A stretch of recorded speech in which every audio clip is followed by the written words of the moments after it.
Esta es una pequeña sesión de lo que es análisis de datos, que es algo que de pronto se nos va en la parte de logística y pues bueno, lo va a hacer con este caso que es Taylor Swift. Entonces, al final de esta sesión, al final de estos, pues prácticamente 23 minutos que nos quedan de clase, quiero que logren analizar a Taylor Swift.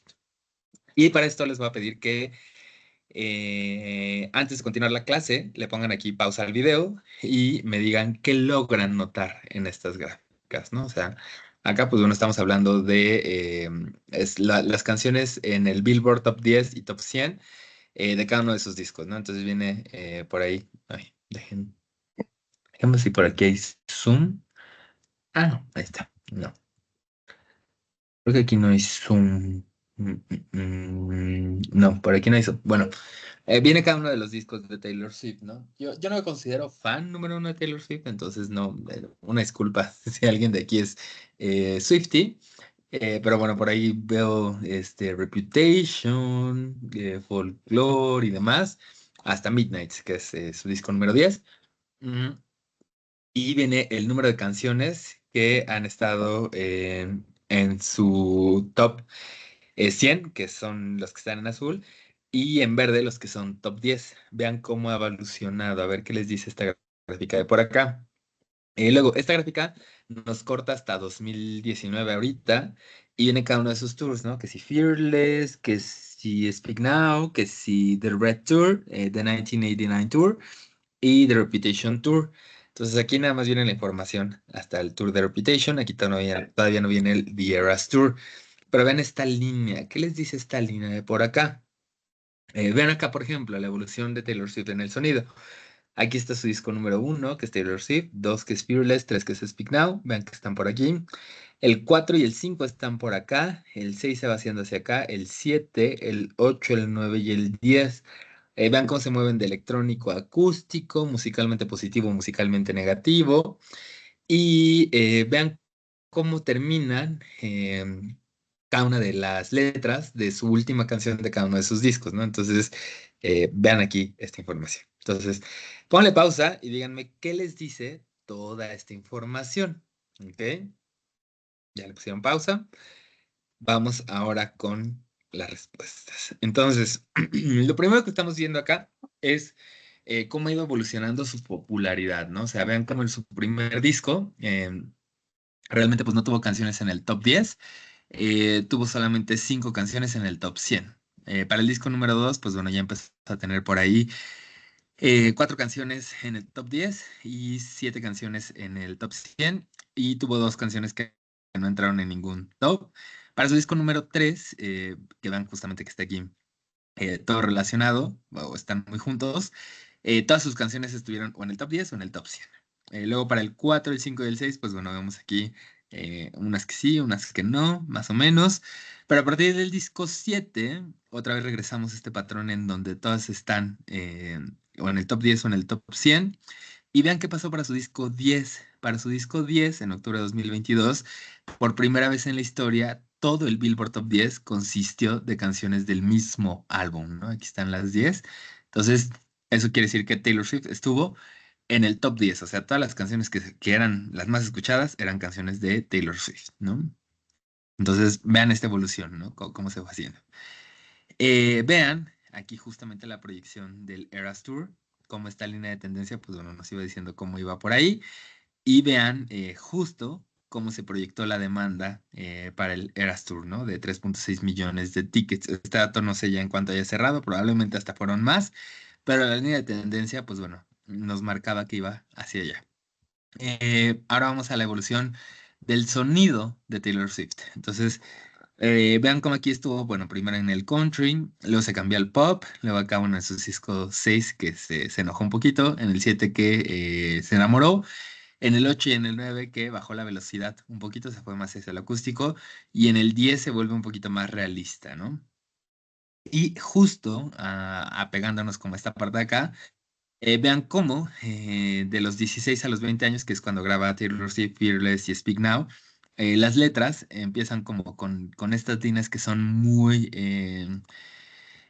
justamente como peleando por un cambio y haciendo grandes planes, ¿no? Nos habla de su edad juvenil. Vean cómo en los 20, de los 22, 24, 27 y 29 años, está hablando de cómo superar cosas difíciles, complicadas y encontrar a alguien que ella realmente ame. Y para sus discos 30, bueno, perdón, para sus discos Folklore, Evermore y Midnights, que los grabó a los 30 y 32 años, que es prácticamente ya ella en sus 30, se vuelve más segura de lo que quiere, lo que cree y lo que es, ¿no? Entonces, si ustedes se ponen aquí a analizar sus letras, se van a dar cuenta cómo justo vemos esa evolución, ¿no? Entonces, ¿qué es el análisis de datos? Bueno, pues básicamente es identificar oportunidades y tomar decisiones estratégicas. Eso es el análisis de datos y eso es algo que sobre todo en temas de logística, pues bueno, nos va a ayudar bastante.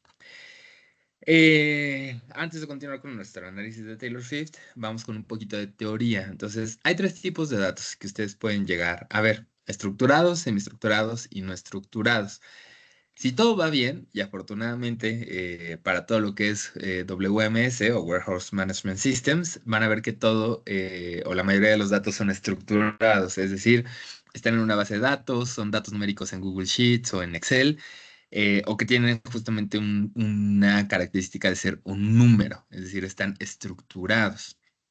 Y luego tenemos los semiestructurados, que están organizados libremente en categorías y utilizan etiquetas. Aquí, por ejemplo, tenemos los correos. ¿Por qué? Porque si ustedes buscan un correo, igual no lo tienen en una base de datos, pero bueno, tienen una manera de buscarlos, ¿no? Tienen los tweets, por ejemplo, porque los tweets se organizan por hashtag. Entonces, si ustedes quieren investigar sobre algún tema en específico, lo pueden hacer con ese hashtag. Y en su computadora tienen folders organizados por temas. Entonces, esos son datos semiestructurados. Y luego tenemos los datos no estructurados, es decir, información con mucho texto que no está organizada en un marco o modelo claramente definido. Aquí tenemos, por ejemplo, los posts en redes sociales, los correos que como tal, o sea, correos en físico, digamos, que no los tienen ustedes en unas carpetitas, videos, imágenes y otro contenido, porque pues ese no lo tienen cómo estructurar todo lo que viene en el video, y las charlas y los sonidos también son datos no estructurados.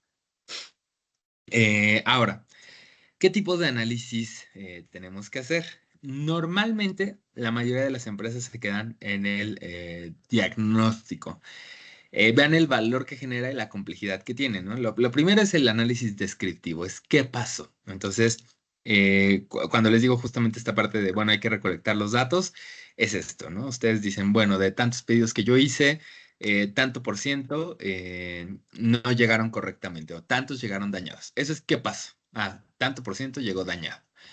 El diagnóstico es por qué pasó. Y entonces, bueno, aquí le tenemos que agregar esa capa extra, ¿no? ¿Por qué pasó? Porque al momento de hacer la carga en el proveedor, pues bueno, no cuidó esta parte de a lo mejor, pues bueno, cuidar, ¿no? Que un producto frágil no estuviera hasta abajo, X o Y razón, ¿no? A lo mejor si es un producto que llegó echado a perder, bueno, porque no lo traen en cadena de frío, entonces, pues bueno, llegó echado a perder.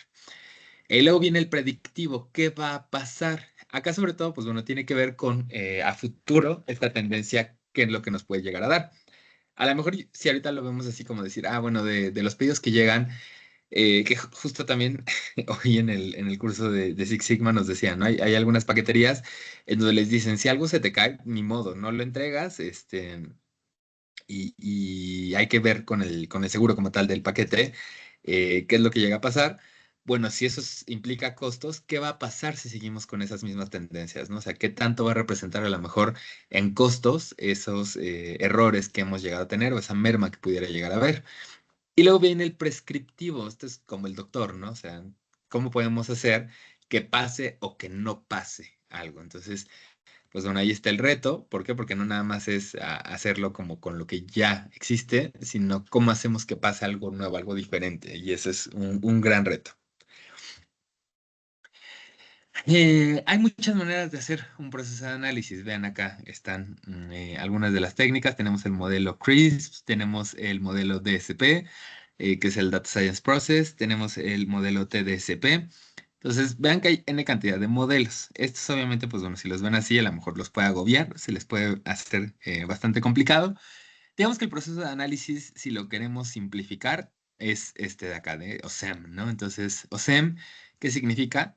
Obtener o de obtener, S de scrub, que es limpiar, E de explorar, M de modelar y N de interpretar, ¿ok? Entonces, obtener es traer los datos, ¿no? O sea, ver de qué fuente lo vamos a hacer. Justo por eso les digo que es importante tener estos reportes, porque estos reportes que ustedes hagan de las entregas y demás, y no nada más en entregas, bueno, también veíamos por ahí el tema de los inventarios. Bueno, esa información, obtenerla es importante. Luego la parte de limpiarla, pues bueno, tiene que ver con darle formato para poder asegurarnos que la máquina, o sea, la computadora o donde sea que vayamos a hacer la investigación, lo entienda. Entonces, a lo que les decía, ¿no? A lo mejor si ustedes lo ponen por nombre, color, peso y luego la máquina lo lee más fácil por peso, color, nombre, bueno, pues hay que hacer esa limpieza. Luego hay que explorar, hay que ver patrones, tendencias, usando algún método estadístico para poder encontrar algo interesante. Hay que modelar, hay que construir modelos que nos puedan ayudar a predecir y pronosticar el futuro, que es lo que veíamos. Y finalmente hay que interpretar, hay que poner los resultados en uso y que es de pronto también complejo el pasar los datos a, a algo, a acciones, ¿no? ¿Qué métodos de recolección de datos tenemos en general? Pues bueno, tenemos los métodos estadísticos, las encuestas, los sondeos, los cuestionarios, las entrevistas, la técnica Delphi, que tiene que ver con el oráculo de Delfos, que es básicamente pues preguntarle a las personas que consideramos que sepan más del tema, ¿no? Y es, diría, válido. De pronto hay que tener cuidado y hay que tomarlo con pinzas porque a lo mejor siempre dicen, ay, bueno, pregúntale a Juanito que lleva 40 años trabajando en la empresa. Y sí, puede ser que Juanito sepa cómo se han estado haciendo las cosas, pero no necesariamente significa que sea lo mejor. Entonces, es buena manera para recolectar información, pero bueno, hay que ver qué de esa información es realmente valiosa. Tenemos los focus groups, que también es otra manera de obtener información. Tenemos la parte de los estados financieros, que son los métodos de recolección secundaria. Informes de los gobiernos, informes de ventas, internet, declaraciones de emisión y visión, software CRM y resúmenes ejecutivos. Hay herramientas que podemos usar también, como es el caso de Excel, Google Analytics, Python, Power BI, Tableau, R. Hay empresas que nos pueden ayudar a conseguir datos como Nielsen IQ, Nielsen Ibope, Gartner, Ipsos, Kantar, IQVIA. Por ahí también está esta nueva en México, Qualtrics, que también hace investigación de mercado. Y hay N cantidad de empresas en donde ustedes pueden conseguir datos. Y finalmente, otro punto sumamente importante es la visualización, ¿no?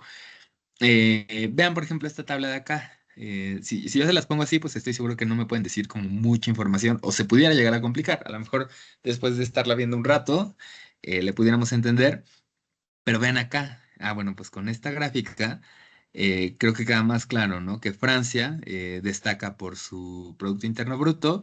Los tres países han seguido una tendencia bastante similar. Vean aquí la crisis de 2008, cómo les pegó a los tres países. Y en general, pues bueno, vemos que se han mantenido iguales, ¿no? De 2000 a 2018. Entonces, de esta manera, así de sencillo, con una gráfica podemos mejorar la visualización. Vean, por ejemplo, acá en esta visualización de información de las rupturas, ¿no? Esta es información de acuerdo a Facebook, de los puntos pico de rompimientos, o sea, que en personas que han cambiado su estatus en Facebook en una relación a soltero. Si ustedes no tuvieran estos picos, estoy seguro que pues de pronto pudiera llegar a ser complicado entenderlo, ¿no? Pero ven aquí, por ejemplo, enero, febrero, marzo, cómo va esta tendencia en aumento. Vean que en el día de San Valentín hay un pico y a lo mejor es porque al novio o a la novia se le olvidó, o sea, estas son inferencias, ¿no? Ojo, reservar el restaurante.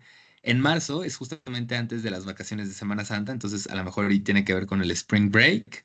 Luego en abril, el 1 de abril, en Estados Unidos es como el Día de los Inocentes, entonces el April Fool's Day. Vean cómo en general los mayos son los días en los que más, perdón, los lunes son los días en los que más se cortan relaciones. Entonces, pues bueno, ahí también tiene que ver con ese cambio de estatus. Vean como en el verano también aquí hay una pequeña meseta en la gráfica en donde también hay bastantes rompimientos. 2 semanas antes de Navidad también incrementa la tendencia y el día que menos rupturas hay es justo en Navidad, ¿no? A lo mejor y es porque es muy cruel romper con tu pareja en Navidad. Entonces, vean cómo las gráficas, pues bueno, justo nos dan esta información. Y aquí les doy este pequeño mapa en donde van a ver justo cuándo conviene utilizar cada uno. Tablas nos ayuda para representar información específica, ¿no? Cuando queremos ser específico con el dato, podemos usar tablas. El texto es muy útil para destacar palabras. Ven acá, por ejemplo, análisis, data, funciones. Lo que nos interesa destacar lo podemos hacer con texto y lo que no, pues bueno, lo dejamos hacia atrás. Gráficos básicos que hay, tenemos el de caja, que es útil para detectar puntos raros, también conocido como cajas y bigotes. Entonces, puntos raros que estén hacia arriba o hacia abajo, los vamos a poder detectar. La gráfica de barras, que es muy útil para analizar categorías, es decir, que cada barra es una categoría. Y la de líneas es muy útil para la evolución temporal. Otro tipo de gráficos que hay, tenemos el combinado, que es de barras y de líneas, que bueno, es útil para comparar información entre uno y el otro. El de dispersión, que es útil para buscar relaciones o también correlaciones. El circular, que es útil para tamaños relativos. El de mapa, que este lo van a ver sobre todo así como a lo mejor países con mayor PIB o lo que sea. Y esto también nos puede ser muy útil para el efecto contagio y los dinámicos en 3D, que son útiles para un mayor grado de personalización.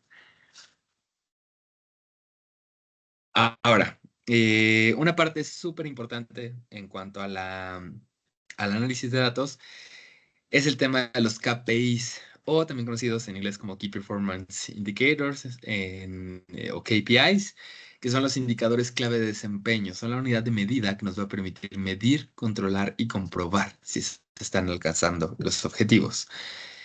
Aquí nada más un poquito para refrescar conceptos de estadística. Tenemos el promedio o la media, que es la suma de todos los valores dividida por el número total de valores, y es útil para obtener una idea general del valor central, ¿no? O sea, qué es lo que está en medio de mis datos. La mediana nos va a servir para lo mismo, pero acá digamos que si los datos están muy dispersos o muy hacia las orillas y que nos puedan llegar a mover el promedio, pues bueno, nos conviene mejor usar la mediana. Acá el ejemplo que más claro pudiéramos llegar a ver es si yo les preguntara a todos ustedes su edad, pues bueno, ustedes a lo mejor están entre los 20 25 años quizá, pero supongamos que hay dos compañeros que están estudiando con ustedes y tienen 80 años, ¿no? Los dos compañeros. Si nosotros hacemos un promedio del grupo, lo más seguro es que el promedio me lo suban hasta los 30 años, lo cual, pues bueno, ni siquiera haría lógica, ¿no? Entonces, para esos casos es mejor usar la mediana para evitar que esos datos muy a los extremos, pues bueno, nos puedan mover el resultado del punto medio. Y la moda es el valor que más se repite en el conjunto de datos. Si hay más de un dato que se repite por igual cantidad de veces, pues bueno, hay que tomar ambos datos como moda. Luego tenemos la desviación estándar, que es la medida que mide la dispersión de los datos respecto al promedio. Justo lo que les decía, ¿no? Si hay una mayor dispersión, pues bueno, hay que tener cuidado de qué datos estamos tomando. La varianza, que es el cuadrado de la desviación estándar y también mide la dispersión de los datos, el coeficiente de variación, que es la relación entre la desviación estándar y el promedio, y esto es útil para comparar la variabilidad entre diferentes conjuntos de datos. Afortunadamente ustedes, bueno, aquí les pongo las fórmulas para que vean cómo cada uno de estos se va relacionando entre ellos mismos. Afortunadamente para ustedes, Excel ya lo hace, entonces no es necesario que se aprenda la fórmula. Es más importante que se aprendan para qué sirven, ¿no? Que es justamente medir la dispersión, es decir, qué tan lejos están los datos uno del otro, o bueno, más que uno del otro, sobre todo del centro, y entonces, pues bueno, eso les va a servir en cuanto a KPIs. Tenemos los percentiles, que es dividir un conjunto de datos en 100 partes iguales. Por ejemplo, el percentil 90 indica que el 90% de los datos están por debajo de ese valor. Y el rango, que el rango es la diferencia entre el valor máximo y el valor mínimo de un conjunto de datos, ¿no? Acá, por ejemplo, justo si el valor máximo son 80 años y el valor mínimo son 20 años, pues bueno, 80 menos 20 son 60, entonces sus edades están en un rango de 60 años, ¿no? O sea, entre el menor y el mayor hay 60 años de diferencia. Eso es lo que nos quiere decir el rango. Tenemos el ROI, que es el retorno sobre la inversión, en donde dividimos el beneficio neto entre el costo de la inversión y lo multiplicamos por 100. Esto nos va a ayudar a determinar, por ejemplo, cuánto dinero has ganado o perdido en relación con el dinero que has invertido. Esto, por ejemplo, para logística es sumamente importante, ver qué tanto estamos invirtiendo en, sobre todo en proyectos a lo mejor que se pudieran llegar a implementar. Tasa de crecimiento, que nos va a medir el aumento porcentual de una variable específica relacionada con el, bueno, acá les pongo marketing, pero en realidad, pues bueno, pudieras llegar a ser con cualquier valor durante un periodo de tiempo determinado y puede ser el número de clientes, ingresos, usuarios activos, entre otros. Estos son específicos para marketing, que esos me los voy a saltar, pero vean cómo hay N cantidad de KPIs, ¿no? Acá les pongo más imágenes de la mejor experiencia de cliente, de ventas, hay N cantidad de KPIs que ustedes pudieran darle seguimiento. Y acá les traigo esta parte, ¿no? De cuidado con las correlaciones. ¿Por qué hay que tener cuidado? Porque de pronto podemos pensar que un dato va muy relacionado con otro.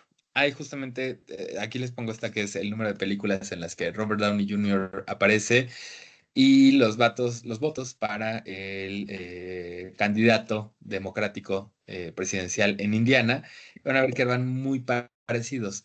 Estas son correlaciones que pudieran llegar a pasar y que no necesariamente tienen una relación clara. Si ustedes lo ven así, por ejemplo, van a ver que si ponen una gráfica de cuántas de las ventas de helado a lo largo del año y los ataques de tiburón, se van a dar cuenta que siguen un patrón pues sumamente similar. Y ustedes podrían decir, ah, pues entre más ataques de tiburón hay más ventas de helado, o entre más ventas de helados hay más ataques de tiburón, entonces mejor por ahí van el helado. Lo cual no tiene sentido, porque resulta que en realidad, si lo correlacionamos, pues tiene que ver con el tema del calor. ¿Por qué? Porque si ustedes van o tienen calor, pues bueno, se van a la playa, se meten a nadar y por ende hay más probabilidades que los ataque un tiburón. Y si hace calor, pues bueno, también hay más probabilidades de que compren un helado. Entonces hay que checar con las correlaciones qué es lo que puede estar pasando. Aquí hay justamente esta página de Tyler Brillen. Si ustedes se meten a tylerbrillen.com, van a ver que hay muchas correlaciones, ¿no? Así de consumo de margarina y la tasa de divorcio en Maine. Entonces, son, son correlaciones bastante curiosas que a lo mejor tienen que ver con algún dato externo. A lo mejor esto tiene que ver con la economía. Entonces, pues bueno, así. Ahora, en cuanto a Taylor Swift, déjenme ver cómo vamos en las diapositivas. Ok, aquí está. Creo que ya, con esta vamos a ir cerrando. Entonces, vean, por ejemplo, Taylor Swift que tanto ha ocupado palabras altisonantes, groserías en sus álbumes. Vean cómo en su primer álbum solo ocupa una, mientras que para Midnight, pues bueno, empieza a usar más palabras explícitas.